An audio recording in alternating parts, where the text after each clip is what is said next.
떨어지는 끝물에 인수를 했기 때문에 지금 이거는 앞으로도 계속 발목을 잡을 수밖에 없는 지마켓이라는 이 3조 4천억이라는 이 돈을 갖기 위해 가지고 여기서 발생되는 영업이익 이자에 대한 비용도 있지만 또 하나는 감가상각으로 매년 토해내고 있어요. 과연 그러면은 이 3조 4천억을 들여서 샀던 지마켓. 이 지마켓이 그 정도의 가치를 하느냐? 전 여기서 굉장히 또다시 신세계 건설에 의해서 두 번째 뇌관은 바로 이 쓱닷컴이 인수했던 지마켓이거든요. 지마켓.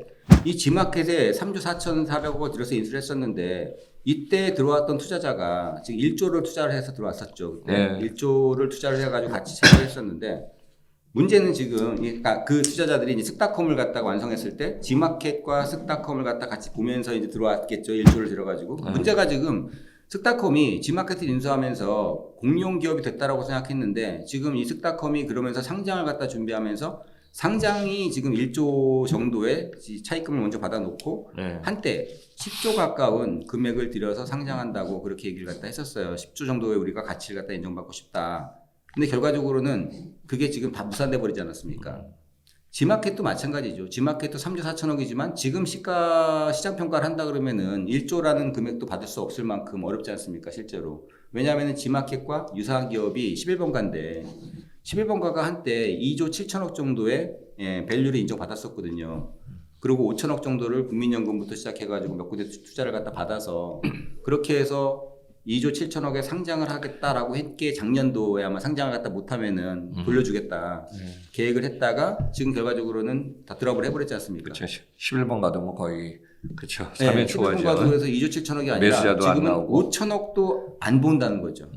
아니 내가 좀 궁금한 거 한번 질문할게요. 그러니까 지마켓을 3조 4천억에 인수해서 고전에 지마켓이 저기 매출도 계속 매년 증수 중이 올라오고 영업이익도 나쁘진 않지 않았습니까? 그리고 매각서는 그 전부터도 뭐 5, 6년 훨씬 전부터 얘기가 있었는데 이걸 하고 나서 지마켓도 이마트 그룹이 인수하면서 실적은 그렇게 좋지 않았죠. 너무 안 좋죠. 너무 떨어졌죠. 그러니까 지마켓 같은 경우에는 우리나라에서 이커머스 기업 중에서 유일하게 흑자가 나던 기업이었었어요. 10년 연속 계속 올라갔죠. 네, 10년 연속 적게는 2, 300억, 많게는 800억까지 인수하기 직전에 그게 850억 그렇죠. 네, 인수하기 직전 그 해에 850억을 찍었기 때문에 이마트도 그걸 봤겠죠. 1년에 850억 흑자가 나는 회사구나. 근데 사실 거기에 반전이 좀 숨어 있었어요. 네. 왜냐면은 이 안에 유통업계에 있는 사람들이 볼 때는 저 영업이익이라는 게 사실은 정상적인 방식, 즉 일반적으로 이 뭐 시스템 투자를 한다거나 이 물류 인프라, 그다음에 정확한 또 거기에 운영 인력 다 들어와서 그렇게 해서 누리지 않았거든요. 지마켓 같은 경우에는 지금 국내 11번가라든지 아니면은 쓱닷컴이라든지 뭐 그런 인력의 3분의 1의 인력으로 운영했었어요. 그 당시에. 정말 작은 인력으로. 그러니까 뭐 MD든지 뭐든지 모든 조직 자체가 정말 슬림했었고 시스템도 굉장히 노후됐었어요. 시스템도 뭐 지금이야 무슨 뭐 쓱닷컴이라든지 뭐 쿠팡이라든지 시스템 투자만 1년에 몇 천억씩 하지 않습니까?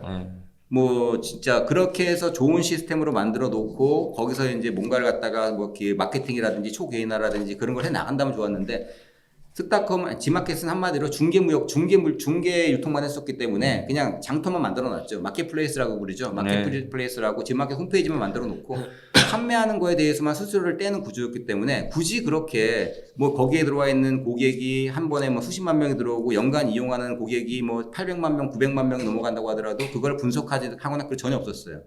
그렇기 때문에 비용이 정말 적게 들어가는 구조로 갔기 때문에 사실 그런 부분이 있었고요. 또 하나는 약간 이거는 뭐 국내에도 있지만 지마켓 본사가 있지 않습니까? 지마켓 본사에서 회계 처리를 하는 과정에서도 사실은 국내에 조금 더 밸류를 줬었어요. 약간 비용이 들어가는 부분들을 본사 쪽에서 책임져 주기도 하고 그러면서 빠져나가겠습니까? 그걸로 갖다 언젠가는 엑시트를 해야 되니까 계속 보고 있었던 거죠. 영업이익으로 가치를 가서 올려놓으면서 결과적으로는 그 누군가가 인수해 주길 바랬던 건데 그게 바로 이제 이마트가 됐던 거고 실사가 들어갔을 때 이마트에 있는 직원들이 깜짝 놀랐다 하더라고요. 생각보다 없어요. 아무것도. 안에 들어가니까는 뭐 전산 시스템이라든지 물류인프라라든지 어떻게 보면 약간 껍데기만 남은 회사를 다시 처음부터 세팅을 하기 위해서 그때부터 어마어마하게 돈을 쏟아부었어요. 그 인수한 이후로 몇 년 동안 이마트에서 그 전산 시스템 다 뜯어 고치고 또 물류인프라 다시 한번 뭐 정비하고 그러면서 거기에 비용이 엄청나게 들어갔던 거죠. 사실은 그게 정상화되는 과정이라고 볼 수가 있는데 문제는 이마트 갖고 있는 쓱닷컴하고 지마켓이 이게 서로 버팅이 된 거죠. 카니발라이제이션이 일어나 버린 거예요. 네. 그러니까 우선 협상자가 돼서 이제 매수하기 전에 실사 들어가지 않습니까? 기간 뭐 일정 기간 그때 이제 그런 걸 다 이게 보면은 거기에서 이제 가치라든가 이게 보여야 되는데 알면서도 비싸게 산 거네요. 그렇죠. 그리고 지난 사실 얘기지만은 그 당시가 제가 이 매출 트렌드를 보면서 매출이 거래액이죠. 뭐 지마켓은 거래액이 메인이니까 거래액이 쭉 올라갔어요. 거래액이 지마켓이 옥션하고 지마켓 합쳐가지고 20조까지 올라갔는데 1년 거래액이 20조인데 그 당시에 쿠팡 거래액이 22조였으니까 쿠팡하고 거의 비슷한 거예요. 거래액으로 치면 매출 쿠팡 매출이죠. 쿠팡 매출하고 지마켓 거래액이 비슷한 거예요. 그러면 거기다가 쓱닷컴의 거래액 5조를 넣으면은 25조니까 그러니까 그때는 봤을 때는 우리가 거래액으로는 쿠팡을 이겼네. 사실은 그때 쿠팡은 매출이기 때문에 쿠팡도 거래액이 있어요. 거기에는 셀러들 매출도 있기 때문에 실제로는 쿠팡의 거래액과 매출을 합치면 30조가 넘었을 거예요. 그러니까 쿠팡도 한 30조 정도의 가치가 있었는데 이때 이마트하고 쓱닷컴하고 지마켓 합치면은 한 5조가 되니까 넘버 2다. 네이버도 제껴버리고 그 생각만 했었는데 그때 문제가 뭐냐면은 지마켓 매출이 그때가 절정이었었어요. 절정이었고 그때도 저도 예측을 했던 게 지마켓 기억납니다. 피크점이었어요. 피크다.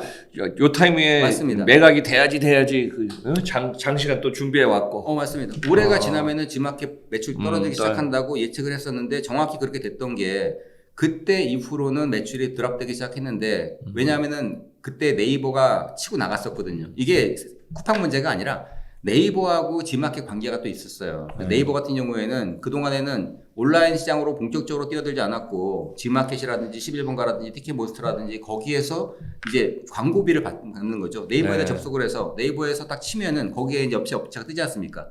그럼 그 중에서 제일 최저가가 11번가나 지마켓이면 거기로 들어가는 거였거든요. 그런 구조였었어요, 옛날에. 근데 그 광고비가 1년에 몇 천억이 나오니까 네이버는 그걸 갖다가 자기네들이 굳이 온라인 시장으로 뛰어들어갈 일이 없었던 거죠. 근데 그 당시에 네이버가 이미 준비하고 있었어요. 스마트 스토어를 확대하고 본격적으로 여태까지는 작게 했던 온라인 시장을 내가 직접적으로 플레이어로 뛰어들어가겠다. 그래서 네이버가 플레이어로 본격적으로 뛰어들어간 시기가 바로 그 당시에 인수했던 그 시기, 그 이후로 계속 이어졌거든요. 그러다 보니까 네이버가 이제 굳이 자기 고객을 네이버를 통해서 들어온 고객을 지마켓으로 연결 안 시켜주더라도 거기다가 제일 싼 물건 치면은 네이버 스마트 스토어가 뜨게 만드는 거죠.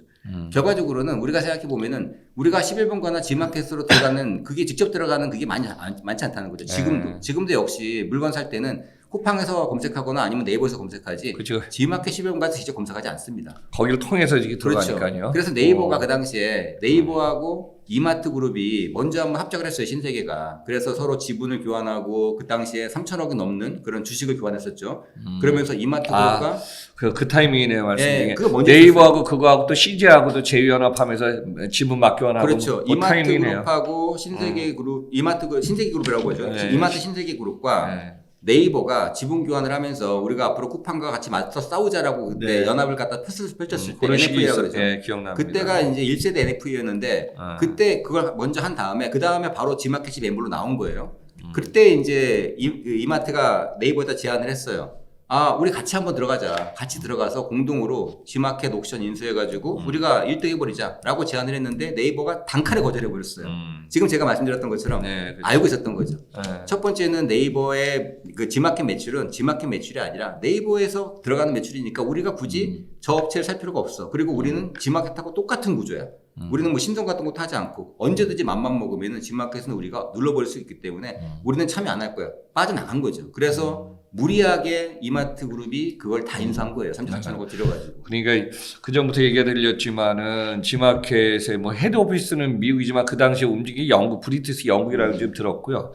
그 다음에 이거를 갖다가 매물로 내놔서 뭐 3년, 4년 진행 중에 그때가 최고 피크점이었네요. 그렇죠. 피크점이었고 그걸 갖다 이마트가 또 3조 4차 인수하면서 그 다음에 이제 시장이 꺾이기 시작했고. 그렇죠. 그다음 쿠팡은 치고 올라가고 그 다음에 작년부터 시커머스 들어오고 여기 영향이 다 지금 지난 얘기 하다 보니까 그게 정리가 되네요. 안타깝죠. 그래서 결과적으로는 진짜 큰 액수를 해서 지금 계속 떨어지는. 안타까운 거는 16년 연속 흑자였던 지마켓이 이마트에 인수된 이후로 수백억 적자가 나고 지금 최근 몇 년 동안에는 2천억 적자가 났어요. 누계 적자에 2천억이 넘었어요. 네. 밖에서 볼 때는 그런 얘기도 해요. 밖에서 볼 때는 아니 왜 멀쩡한 기업이 이마트에만 망가지냐 그러는데 제가 얘기 드렸던 것처럼 이마트가 인수해서 망가진 게 아니라 원래 그때가 오픈마켓은 그때가 정점이었고 떨어지는 끝물이었다는 거죠. 여기네요. 피크점에서 그 다음에 그렇죠. 떨어지는 끝물에 인수를 했기 때문에 지금 이거는 앞으로도 계속 발목을 잡을 수밖에 없는 G마켓이라는 이 3조 4천억이라는 이 돈을 갖기 위해 가지고 여기서 발생되는 이자에 대한 비용도 있지만 또 하나는 감가상각으로 매년 토해내고 있어요. 1년에 분기별로 한 400억이 넘는 돈이 거기 들어갈 거예요 아마. 이 원금도 계속 거기다가 장부가액에다 적어놔야 하기 때문에 한 1,600억, 1,700억 정도가 계속 G마켓 때문에 연간 적자액으로 잡히는 구조로 간다는 거죠. 그러니까 제일 큰 게 바로 이마트가 했던 여러 가지 M&A 사업 중에서 G마켓 인수야말로 이마트의 발목을 잡았던 가장 악수였고 또 하나는 그렇게 인수했는데 결과적으로는 G마켓과 스타컴이 100% 충돌해버렸다는 거죠. 우리가 생각했던 정용진 회장님이 생각했던 것처럼 G마켓에 있던 그 뭐 1,000만 명에 달하는 고객 그게 아니라 그 고객들은 언제라도 빠져나갈 수 있었고 사업이 똑같다 보니까 구조조정을 하는데 G마켓에서는 이제는 신선하지 마 이렇게 돼버린 거예요. 신선은 스타컴에서 세법 배송으로 가져갈 거야. 너희들은 이제 앞으로는 공산품만 해. 아니면은 인테리어라든지 스포츠 레저 이쪽만 해. 그리고 우리 이제 신선 위주로 해가지고 우리가 할게. 이러고 해서 보니까 서로 반반 서로 자기가 여태까지 나왔던 매출조차도 서로 갈라먹기가 돼버리는 그런 구조로 간 거죠. 반면에 이제 스타컴에서 갖고 있던 것 중에서 무슨 뭐 이런 여러 가지 중국에서 들어왔던 공산품이라든지 인테리어라든지 뭐 레저라든지 이런 것들은 넘겨져 버렸어요. 이쪽은 되게 잘하니까 해봐. 결과적으로는 양쪽으로 했을 때는 25조가 나오던 게 지금 두 개 합쳐가지고 20조가 안 나와요. 그 당시만 하더라도 21년도에 25조가 나오던 이마트의 스타컴과 그 다음에 G마켓의 매출이 지금은 20조가 안 나오니까 엄청나게 매출이 드랍된 거죠. 그래요.